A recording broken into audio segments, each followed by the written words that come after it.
It is time for Jim Lynch with Cover Your Assets. Jim joins us every week at this time, and I'm not going to drop my iPhone.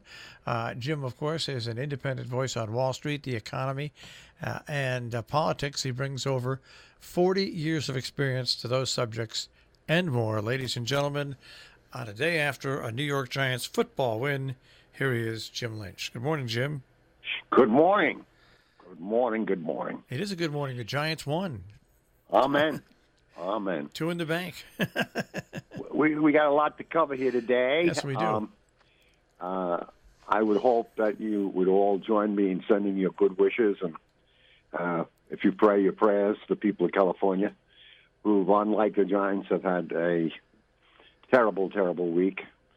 And I would just hope that we take 4,000 troops that are on the Mexican border, just putting a barbed wire, and send some of them to California to help in whatever way they may be able to help. We did have some outstanding news for our country. We elected a House of Representatives dominated now by Democrats who will act as a cross-check to, in my opinion, the madness that is going on in the executive branch. It was a terrific win for the Democrats, not only the House membership, but 7 governorships.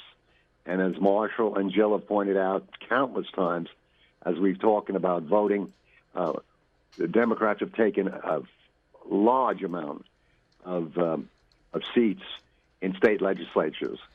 So here's the thing. We asked that we win for the country last week.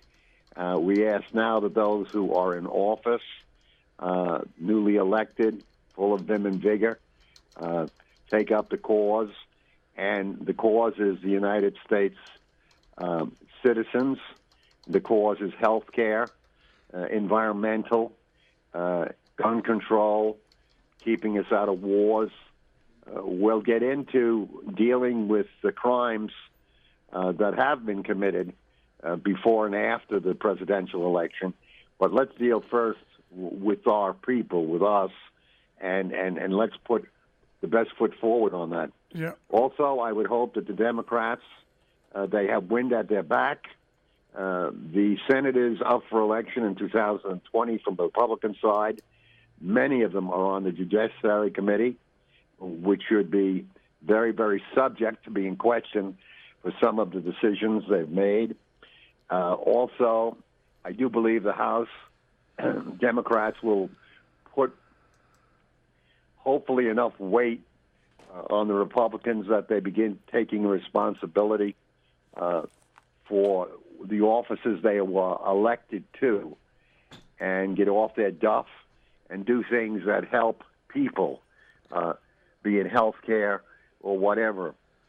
That said, it was an outstanding win in the state of Arizona for the senatorship, and it was outstanding, in my opinion, as an American citizen, because not only did we have two women basically contesting. Christine Sinema won, the Democrat side, but Martha Masali, who lost on the Republican side, gave a very lovely concession speech. And she wouldn't come out as the Trump administration wanted her to do as they were counting these votes and turn nasty and talk fraud and a lot of other nonsense.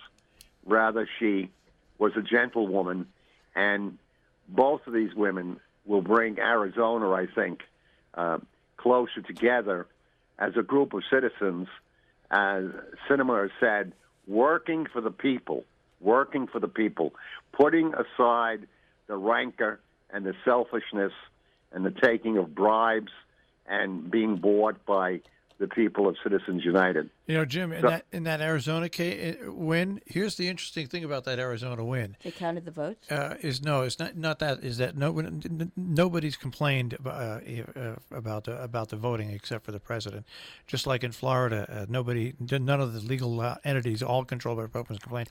But getting back to Arizona, here's the very interesting thing: the Democrat who won is slightly different than the Republican who lost. The Democrat who won actually in Congress voted with the president about 62% of the time, which is fine. She goes across the aisle. But here's what most people don't realize why this is such a big win for the Democrats. The person who was appointed to fill in for John McCain, John Kyle. he's going to decide whether or not he wants to stay there. He can decide not to stay there, and people are already thinking the Republican woman who lost, who is a very good candidate, by the way, will get that seat. They'll put her up for that seat, to run for that seat. There'll be a special election. For John Kyle. Yeah, for John Kyle's seat. Yeah. So that's well, based on her performance, I would hope that transpires. Well, because I guess we need to come together. Okay? I guess just like the golden retriever in her in her piece. Yeah, huh? but what's interesting about it is that so that could work out for both Arizona Republicans and for Democrats nationally. That could work out just absolutely fine, and I think So she won Flake's seat. Yeah, But now the question is who gets Kyle's seat. that's exactly right. Got it. All right. And she would be a perfect fit for that And because the graciousness would would go a long way. Yeah. And I would just like to remind, I mean, obviously Jim knows this, but most listeners and watchers, particularly, if anyone listened to the Don Morrison piece leading into Jim's show, that once you get off TV, once you get off social media, once you get to down to actual people, there's far more interaction, communication, understanding, and civility than the information that you are getting would lead you to believe. All right. So, that's all. So that's what my input on. But as soon as you're done, Jim, I also want to give some input and get your opinion on what happened on Veterans Day with the president and with the vice president. I'm not talking about what happened in Europe. I'm talking what happened yesterday in America. But you go forward with what you want to talk about first. Well, I have to start with here in America. I'm a veteran of a father who was a veteran and the brother of two veterans. I find it appalling that the man who says he would be president couldn't show up at Arlington Cemetery yesterday, which is about 12 minutes away from the White House, to participate in a Veterans Day ceremony. This underscores his lack of loyalty to the United States Armed Forces by not being present at all the events in Paris. The president is obviously ignorant of history. The First World War was such a tremendous victory for the United States as they brought victory to Europe. The U.S. basically prevented Europe from being taken over by fascists and nationalists, and that we, on the 100th anniversary, did not celebrate for our people in the military and all the people in the military at that time is just incredible. Incredibly bad, incredibly stupid, incredibly so unpolitical. It's very important that we all focus on the fact that we conceivably have someone who has or is or always was mad, namely President Trump. He's home now, and he's now mocking France's Second World War II record. It wasn't that great. There was a thing called the Vichy government, which was a government within France which allied itself with the Nazis. But the French resistance was an extremely important part of the war effort. We all worked together. That's how we won that war as well as the first war. I'll just mention one name, Charles de Gaulle. Amen. Amen. Who became, Amen. So we'll give the president his due. He has not read. He doesn't understand. But, we can no longer afford to have somebody like this in government when he's in charge as the commander-in-chief of dealing with our allies for our safety. General Mattis, in his cabinet, explained to him, as has been documented in books that have been written this year, when he complained, the President Trump, that is, that, why are we spending all this money on NATO and this and that? And the general answered very, very definitely, it's to avoid a third world war. That's why it was created. Now, if you folks, and the ages vary, young to not so young, it would behoove you to periodically go on the British Broadcasting TV. It's out of New York, out of the U.S., but there's all kind of documentaries on everything under the sun. And one of the key things that I've been watching is the war and the rise of nationalism during the Second World War. And I'm going to say this, and it's not very pleasant, but it's time for us to stop being pleasant and trying to get out of our memory. The Second World War, and this one docu I was watching, shows you the Nazis and the way they used the citizenry who wanted to go against the Jews and basically took the property away from the Jews, made it impossible for them to live there, and if they did live there, they died. This is the exact playbook that President Trump has been allowing with these nationalist groups. So wake up if you're not awoken to the fact that we have somebody in office who, out of weakness or stupidity or deliberation, is trying to undermine our government. It was very telling that rather than stand with our allies, France and Britain, the only social smile was with Vladimir Putin. And folks, a lot's going to come out in the next month or so, and we're going to be flabbergasted by the tremendous criminal activity of this administration and many, many in the Republican Party. All right. Now, so fasten your seatbelt, but more importantly, please get our awareness up to 110%. all right, I want to speak because I spoke to a couple of different veterans, and most of the veterans I spoke to, and I spoke to 5 of them, as a matter of fact, 5 different veterans, some from Vietnam, some from the Korean conflict, by the way. Anyway, they could forgive, in the back of their minds, President Trump missing that, which he should have never missed. Actually, this is the 100th celebration of the American troops over in Europe, because there might have been something behind the scene that happened, whether it was political or what. They could forgive that, but they can't understand, and this is why neither President Trump or Vice President Pence, who were in the country, did not show up at Arlington. That really did hit a sour note with veterans across the board. Why neither one, and Pence flew out to go to Japan later on in the day, and the president was in the White House. That I just don't understand. That boggles my mind that neither one showed up at Arlington. It's symbolic, but it's an important symbol. Well, it's more than an important symbol. It's leadership.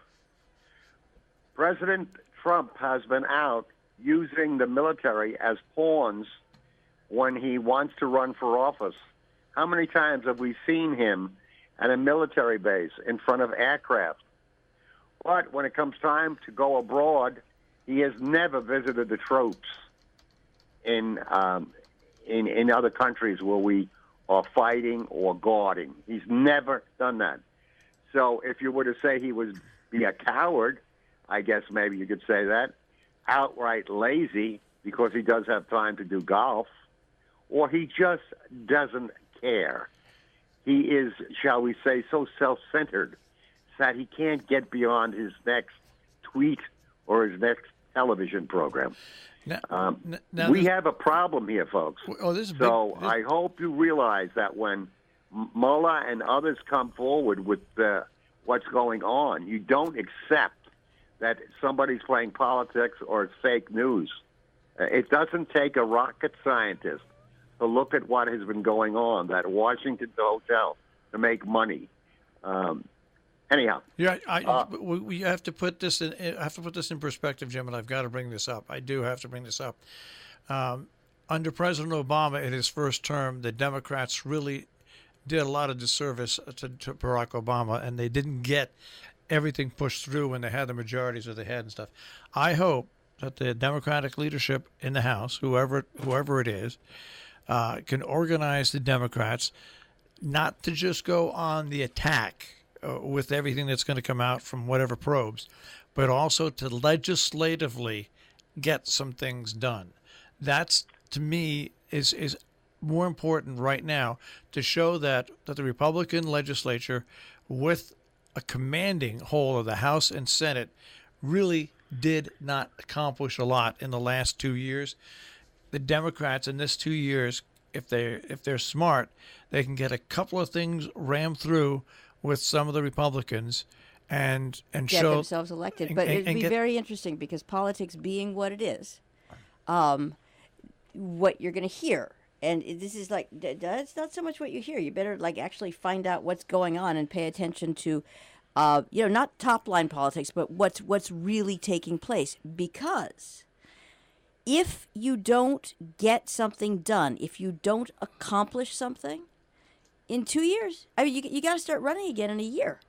That's the whole thing. I just hope that they let Schiff's committee do what it has to do to rectify which was completely destroyed. Let Mueller's probe unveil what it unveils. But please, Democrats, get some things pushed through Congress. Get some bills pushed through, because that's the only way you're going to hold on to your majority in 2 years. That's the only way. Totally agree. And heavy lies the burden, the responsibility that the Democrats have taken on. Mm-hmm. There was a tremendous flavor of, let us save the government, let us save the country. Now it's time to live up to the responsibility. And it's very simple. Run the government, run the House as if you were going to be elected in 2020. And the way to do that is the way you won this election. You appealed to health care. You appealed to the environment. Let's get it done. We have enough committees. They can do it on their own and completely, but we must push on those who've been elected newly or reelected in the House to get it done. And if they don't get it done, the burden on them will be double what the burden would have been if they hadn't won these seats. So we wish them well. I'm certain they're going to do their best, but the key, I think I said this earlier, I don't remember, but Marshall has said it well. Let's get the business of the people done. And Jim, not only there, for the first time in, I think, 25 years, the governorships in this country are split almost evenly between Republicans and Democrats. And state legislatures, by the way, are now almost 50-50 split, Democrats in control and Republicans in control.